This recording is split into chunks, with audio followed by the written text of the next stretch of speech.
You think you know a man because he manages $12 billion and hasn't lost his temper in 3 years. Grant Harmon built Harmon Capital on precision, every projection verified twice, every hire vetted 6 ways, every risk assessed before it was allowed to breathe.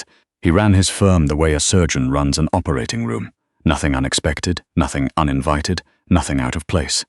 He thought he knew every person in his building. He thought he knew every corner of the 43rd floor. He thought wrong. The night it happened was a Tuesday in October, 20 minutes before midnight. He had left his encrypted drive in his desk drawer. A 10-minute round trip, he told himself. His driver was already heading home. Grant took the parking elevator down himself, moving through the garage with the practiced ease of a man who finds silence useful rather than threatening.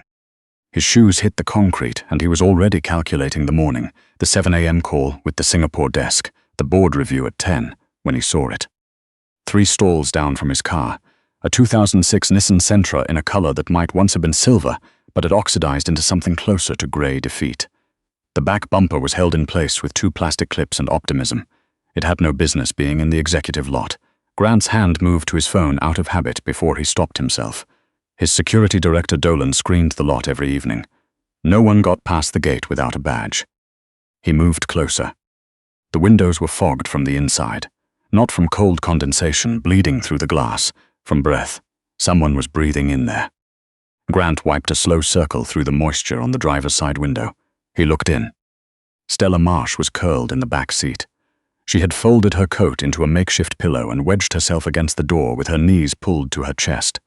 Her dark hair was loose, spilling across the polyester lining of her blazer. She was wearing the same charcoal slacks she'd worn at the 3 o'clock valuation meeting.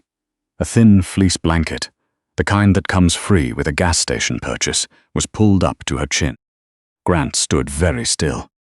Stella was 29 years old and the best financial analyst he had ever hired. She had been at Harmon Capital for 4 years, and in that time she had quietly, methodically made herself indispensable. She caught errors no one else caught. She anticipated problems before they became crises. She arrived before the cleaning crew and left after the security rotation changed. She was precise and composed and relentlessly professional, and right now she was shivering in a beat-up Nissan in his parking garage at 11:48 at night. He knocked on the glass 3 times. She shot upright so fast the fleece blanket hit the headrest. For a single unguarded second, Grant saw raw terror on her face, the kind of fear that lives just under the skin of people who've learned that sudden noises mean danger. Then her eyes focused on him through the smeared circle of visibility, and the terror collapsed into something worse. Absolute mortification. She scrambled into the driver's seat, her elbow catching the gear shift. She rolled the window down 2 inches. "Mr. Harmon." Her voice was hoarse, scraped clean by cold and sleep. She cleared her throat and visibly attempted to reassemble herself. "I'm so sorry. I lost track of time reviewing the meridian projections. I didn't want to drive tired, so I—" "It's 40 degrees out, Stella." "I had the heat running periodically." "The engine is off." A beat of silence. She looked at the steering wheel. "I'm fine," she said. "I was just about to leave anyway." She reached for the ignition. "Where's home?" Grant asked. The question landed like a stone in still water. He watched the ripple move across her face, a fractional tightening around her eyes, a micro flinch at the corner of her mouth, before the professional mask slammed back down. "Hoboken," she said. The lie came out smooth and practiced. "It's a long drive. I should get going. I'll have the meridian summary on your desk by 7. She turned the key. The Nissan coughed twice, rattled like a jar of gravel, and finally caught. Grant stepped back and let her pull out. He stood in the empty garage for a long moment after her taillights disappeared up the ramp. He had interrogated hedge fund managers who made less convincing arguments. He knew exactly what a desperate lie sounded like. He had been telling them himself for 20 years. The next morning, Stella walked into his office at 7:02 carrying a ceramic mug of his coffee, the meridian summary in a blue folder, and the most convincing performance of normalcy he had ever witnessed. Her hair was pinned back. Her makeup was flawless. Her blouse was pressed. She set the coffee on his desk with the same economy of movement she always used, recited 2 messages from the Singapore desk, and turned to leave. "Hold on," Grant said. She paused, turned back. He made himself look at her the way he looked at a quarterly report, not at the headline number but at the line items. The dark circles under her eyes were covered but not erased. The concealer was slightly too light for her skin tone. Her blazer was impeccable, but the cuffs were faintly frayed. Her shoes were polished to a high shine, but the inner heel of the right one was worn down to bare metal. He hadn't noticed any of this in 4 years. He was noticing it now. "You look tired," he said. "I'm perfectly fine, Mr. Harmon." "You were up late." "I function well on limited sleep." The closed-mouth smile she offered didn't come close to reaching her eyes. "Will there be anything else?" "No," he said. "That's all." She left. He didn't touch his coffee. At 10:30, he walked past her desk on his way to the conference room. She was eating. The word was technically accurate, but felt like a lie. She had a styrofoam cup of hot water from the break room and a protein bar she'd split in half, eating it in careful, deliberate bites as she typed. "You're not taking lunch?" he asked. "I'm in the middle of something," she said without looking up. "I'll grab something later." He walked into the conference room and sat down with the board, and for the next 3 hours, he could not stop seeing a woman eating half a protein bar at 11 in the morning and calling it fine. At 2 o'clock, he dialed Dolan's extension. "I need you to pull something for me," Grant said. "Security footage from the executive lot. Last 3 weeks, overnight hours. Tell me how many nights the silver Nissan Sentra didn't leave." A pause. "The Sentra boss?" "Just tell me." Dolan called back 18 minutes later. 17, he said. "It drives out between 6:40 and 7:10 every morning, comes back after 6 in the evening when the lot clears out, parks in the same spot every night." Another pause. "You want me to flag it as an unauthorized vehicle?" Grant closed his eyes. "More than 2 weeks." "No," he said. "Erase the footage. Don't mention this to anyone." He put the phone down and looked through the glass partition at Stella's desk. She was on a call, her posture immaculate, her voice calm, and even as she walked someone through a discrepancy in their hedging model.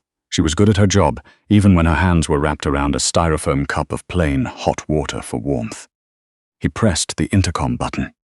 "Stella, my office. Close the door." She came in with her notepad. She always had her notepad. It was the armor she didn't know she was wearing. Grant didn't sit. He came around the desk and stood in front of her, close enough that retreating to professionalism required genuine effort. "You weren't too tired to drive last night," he said. He didn't raise his voice. He never needed to. "You've been sleeping in that car for 17 nights. I know because I had Dolan check." The color left her face in a single wave. The notepad stopped moving. "I would prefer." "You lied to me. I let it go last night because it was midnight and you were freezing. I'm not letting it go now."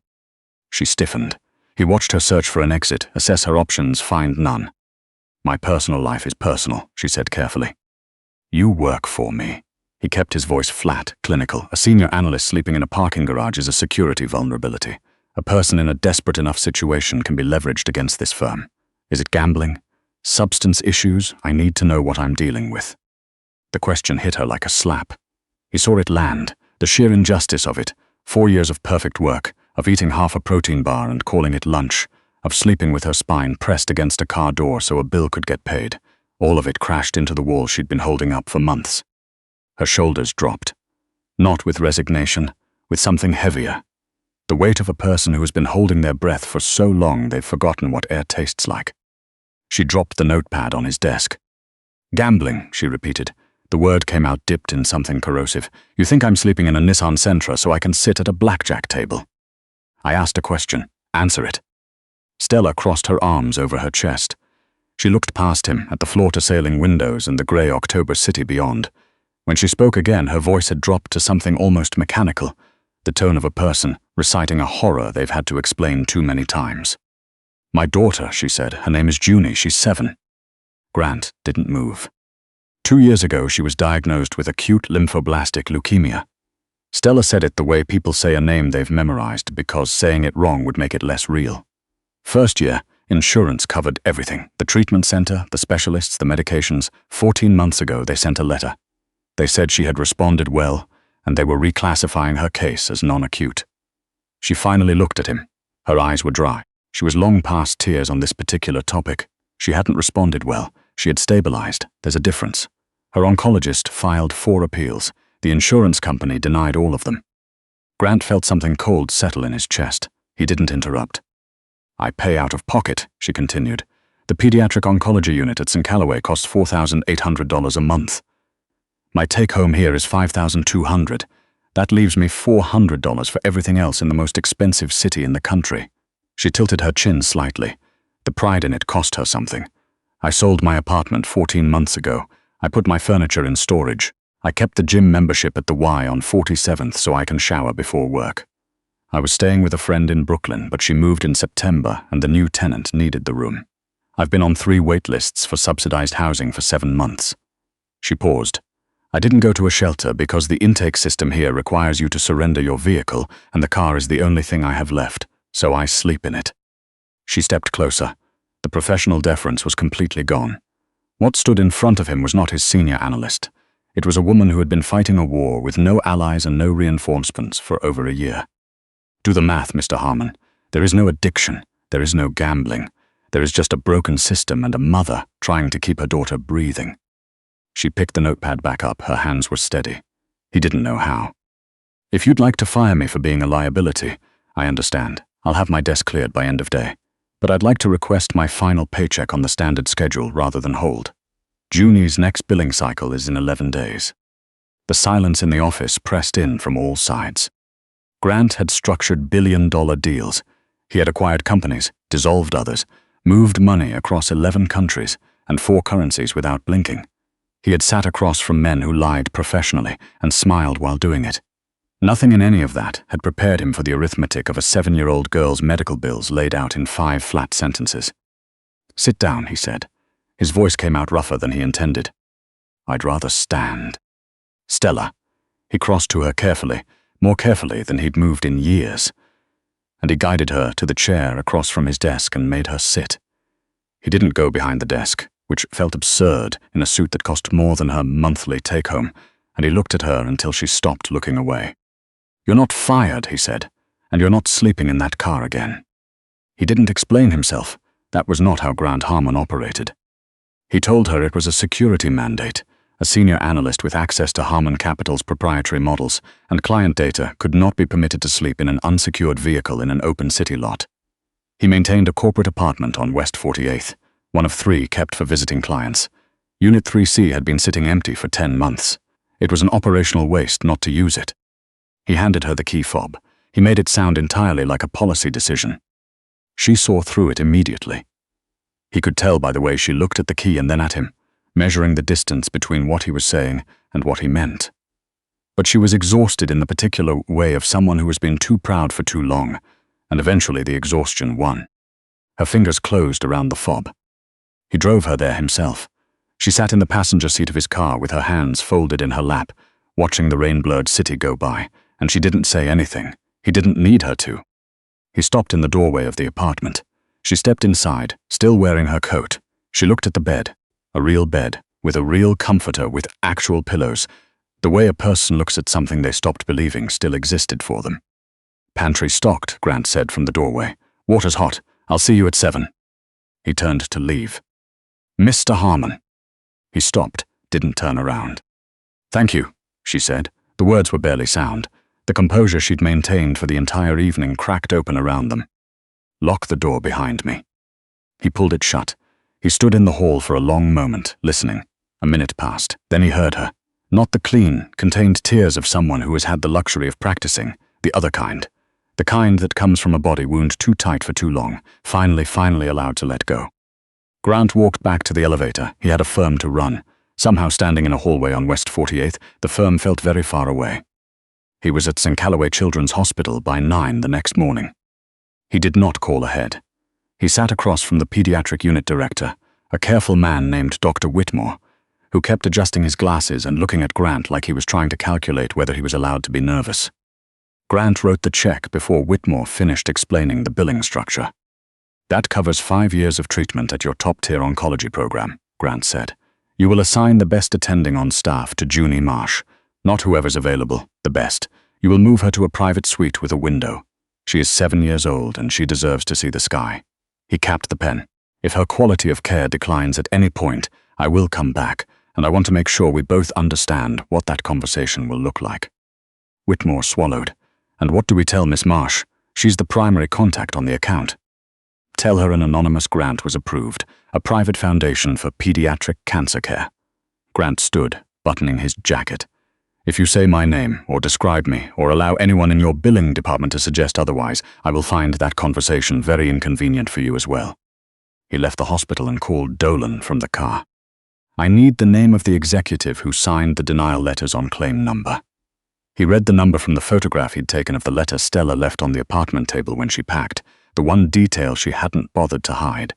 And I need his firm's full financial exposure. Everything. Dolan called back by noon. The executive's name was Harris Vickers. He ran the claims division at Vantage Health. He had denied over 1,000 pediatric oncology appeals in the past 2 years using a standardized algorithmic review that had not once involved an actual oncologist. 1,100 families, 1 algorithm, 0 doctors. Grant called his attorney that afternoon. He did not break anyone's kneecap. He did not make a threat that could be recorded. He made 3 phone calls to institutional investors who did not enjoy being associated with firms facing bad faith litigation exposure, and he offered a very precise, very well-documented summary of what a class action lawsuit from 1,100 denied families would do to Vantage's stock price in the first quarter alone. Harris Vickers resigned on a Thursday. It was framed internally as a leadership transition. Grant read the 2-sentence press release and felt something that was not quite satisfaction but was close enough. It took 48 hours for Stella to find out. She walked into his office on a Thursday evening without her notepad. She was holding a printout. Her face was flushed, and her hair was half coming out of its pin like she'd been moving fast and hadn't stopped to think about it. "Anonymous, Grant," she said. "That's good news," Grant said. The billing coordinator sounded like she was reading off a cue card, with a gun pointed at her head. Stella crossed the room and laid the printout flat on his desk. The balance on the invoice was 0. 5 years, Grant. 5 years of treatment paid in full, and you didn't even tell me. He noted she'd used his first name. He kept his face neutral. "I told you I didn't want your money," she said, her voice starting to fracture along the edges. "I told you I didn't want to owe you. I have seen what happens to people who owe powerful men. I work for one. And you just bought the next 5 years of my daughter's life and wrapped it in a story about a foundation so I couldn't even argue with it. Stella, what do I owe you?" She leaned both hands flat on his desk. Her eyes were bright, furious, terrified. "Because I've been running the numbers since I got that call, and there is no version of my life where I can pay this back. So what is it? What do you actually want from me?" He stood. He came around the desk slowly. She didn't back up. Even now, even furious, she wasn't going to let him see her retreat. That told him everything he needed to know about who she was. He stopped in front of her and looked at her for a long moment. The anger was real, and it was righteous. Under it was something thinner, the terror of a person who has learned that nothing good comes without a hidden cost. "Stop calculating," he said. "I can't." "I know." He raised one hand carefully, the way you move near something you don't want to frighten, and brushed a loose strand of hair back from her face.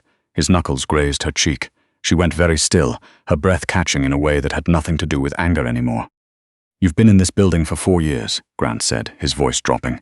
"I have trusted you with figures that could end careers, with client information that doesn't leave the 43rd floor, with the kind of judgment that only works if someone won't crack. You have never cracked. Not once." He stepped closer. "And you were sleeping in a parking garage in 40-degree weather and eating half a protein bar for lunch, and I did not see it. That is not a debt you owe me. That is a debt I owe you." Stella's chin was up. Her breathing was uneven. "I don't want your guilt," she said. "Good. That's not what I'm offering." His hand moved to the back of her neck, gently, his fingers threading into her hair. He tilted her face up until she had no choice but to look at him directly. "I want you to stop surviving on fumes," he said, "and let me give you a reason to actually live." He didn't kiss her. He let the words hold the weight. She looked at him for a long moment. The furious calculations running behind her eyes went quiet, one by one, like lights going out in the right order. She lifted her hand and wrapped her fingers around his wrist, not pushing him away, holding on. "Okay," she whispered. It was the smallest possible word. It was also the first one she'd said in months that cost her nothing at all.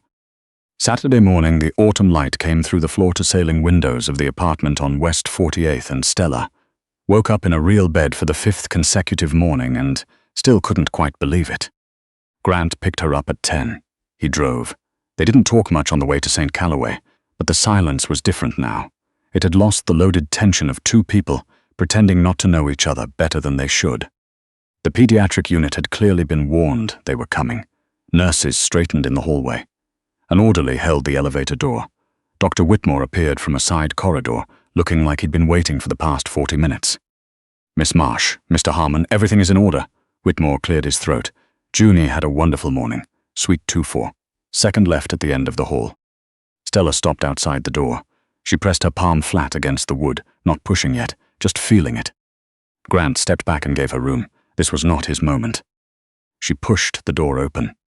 The room was full of light. A wide window faced south, and even in late October the afternoon sun stretched across the linoleum floor in long, warm rectangles. The walls were painted a soft aqua blue. There was a proper recliner in the corner, a small stack of picture books on the sill. The bed had a real comforter, thick, weighted, the kind with actual warmth built into it.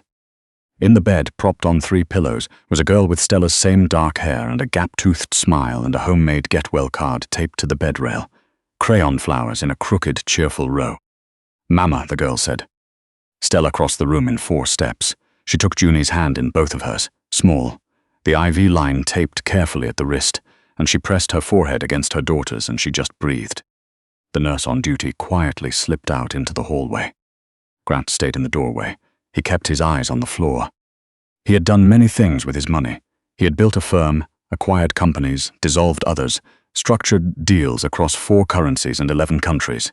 He had a charitable giving portfolio managed by an advisor who selected the most tax-efficient recipients each quarter. None of it had ever felt like this. He heard Stella say something quietly. He heard Junie's voice high and clear and a little raspy from the medications, say something back. He heard Stella laugh, a broken, surprised sound, like she had genuinely forgotten she could still make it. 10 minutes later, she came out into the hall. Her eyes were red, but she was smiling with her whole face in a way he had never once seen in 4 years of daily contact. "She has a window," Stella said. "She's been asking the nurse which direction is south, because she read that birds migrate that way in October, and she wants to watch for them." "It faces south," Grant said. Stella looked at him. "I asked Whitmore to make sure," he said, "better light in the afternoon." She stood in the corridor of a children's hospital, in her Saturday jeans and worn canvas jacket, and she crossed the space between them, without hesitation, and pulled him down to her by the lapels of his coat, and she kissed him like it was the only completely honest thing left to do. He kissed her back like he'd been waiting to, since the moment he wiped a circle in a fogged-over car window, and found someone still doing her job even while her world was quietly dismantling itself around her. When they finally broke apart, she kept her hands in his coat. "I'm not apologizing for being furious at you," she said. "I'd be disappointed if you did." She almost smiled. Then she did. "The apartment is still excessive." "It's a security measure." "Of course it is." She let go of his lapels, though she didn't step back. "Take me home. I need to finish the Meridian update before Monday, and the nurse said she'd call if anything changes." He offered his arm. She took it, which was not a thing she would have done 3 weeks ago, when she was sleeping under a gas station blanket and calling herself fine. Neither of them had ever been good at asking for help. They were both going to have to practice. The crisis arrived on a Wednesday 3 weeks later. It came in the form of a man named Douglas Felt, the CEO of a mid-sized rival firm that had spent 8 months quietly acquiring minority positions in 3 of Harmon Capital's anchor clients. By Wednesday morning, Felt had moved to trigger a coordinated withdrawal clause buried in the original client agreements, a maneuver that, executed correctly, would pull 14% of Harmon Capital's managed assets in a single business day. Grant's legal team had missed it. His compliance team had flagged it 36 hours too late. By the time the board convened at 9 a.m., Felt's people were already on the phone with the anchor clients. Grant sat at the head of the conference table. He was calm in the way of a man who is calculating very fast and coming up short. At 9:12, the conference room door opened. Stella walked in. She was not on the meeting agenda. She had not been invited. She was carrying a manila folder, and she moved with the specific, unhurried certainty of someone who knows exactly what they're holding.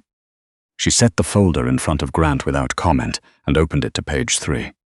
Felt Capital had structured its anchor client acquisition through a holding company registered in Delaware.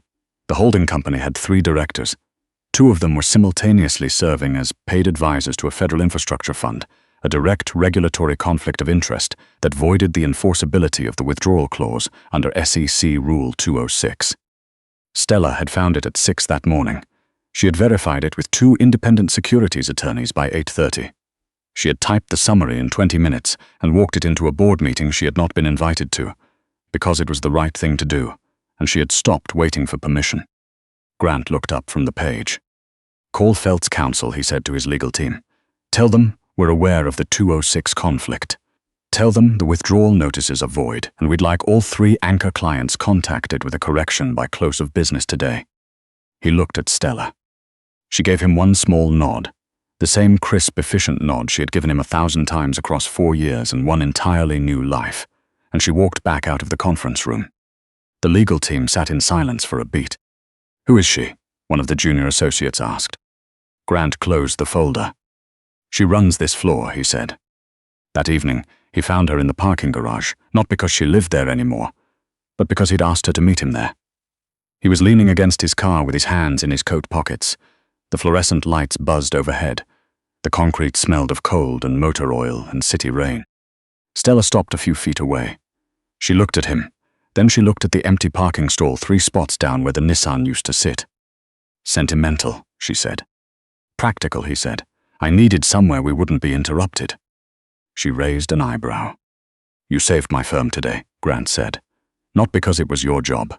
Because you got up at 6 in the morning and dug until you found what I needed, and then you walked it into a room where no one expected you," she said, simply, without any hesitation at all. "That's not." "I know what it is," Stella said, "and I know what today was. I'm done keeping score, I told you." She crossed the distance between them and stopped close enough that the cold air seemed to pull back. "I'm tired of just surviving. You said you wanted to be the reason I actually live. So." She held his gaze without flinching. "Make good on that." He did. In the parking garage where he had first found her sleeping in the dark, with the fluorescent lights buzzing overhead and the rain drumming against the street 3 levels up, Grant Harmon made good on his word. And Stella Marsh, who had fed herself on half portions and stubborn pride, and sheer love for a 7-year-old girl with crayon flowers and a gap-toothed smile, finally, for the first time in longer than she could track, stopped waiting for the floor to give way beneath her feet. She was still standing. That had always been the whole point. She had always been the one holding everything up. Now, for the first time, someone was holding it alongside her.